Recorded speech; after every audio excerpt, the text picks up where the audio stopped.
Dessiner un véhicule d'abord de l'intérieur vers l'extérieur, ça arrive une fois dans sa vie. Bonjour, mon nom est Louis Moras, j'ai 59 ans. Il y a 25 ans, j'étais designer intérieur du programme Mégane Scénic. Depuis le milieu des années 80, on surfait sur la vague espace. Au début des années 90, on avait le Twingo qui était en préparation. Donc, évidemment, on pouvait penser qu'un véhicule du segment intermédiaire monospace pourrait aussi faire un carton dans le commerce, quoi.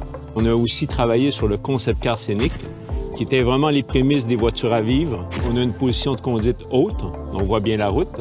Donc, l'invitation au voyage, c'est de contempler ce qui se passe aussi à l'extérieur. Chaque passager arrière a son siège qui est modulaire pour dormir, pour dessiner sur la tablette, pour manger, pour vivre, quoi. Au niveau couleur-matière, on n'était pas sur des gris, on n'était pas sur des noirs, on avait beaucoup de couleurs. On a un toit ouvrant, la luminosité, vraiment très important pour tous les passagers. C'est vraiment un véhicule qu'on a dessiné de l'intérieur vers l'extérieur. On donne la priorité à tous les passagers. C'est pas une punition d'être assis derrière dans un Scénic.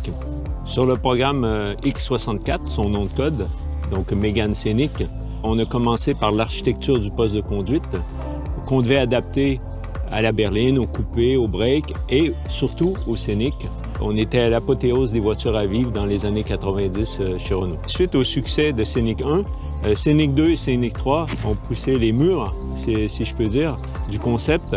Ils ont existé en deux longueurs. On avait une console coulissante, accessible par les passagers avant ou les passagers arrière. On était encore plus dans l'invitation au voyage. On voulait vraiment prendre à contre-pied les berlines GTI avec un véhicule qui était vraiment dédié à la famille, où chacun trouve sa place.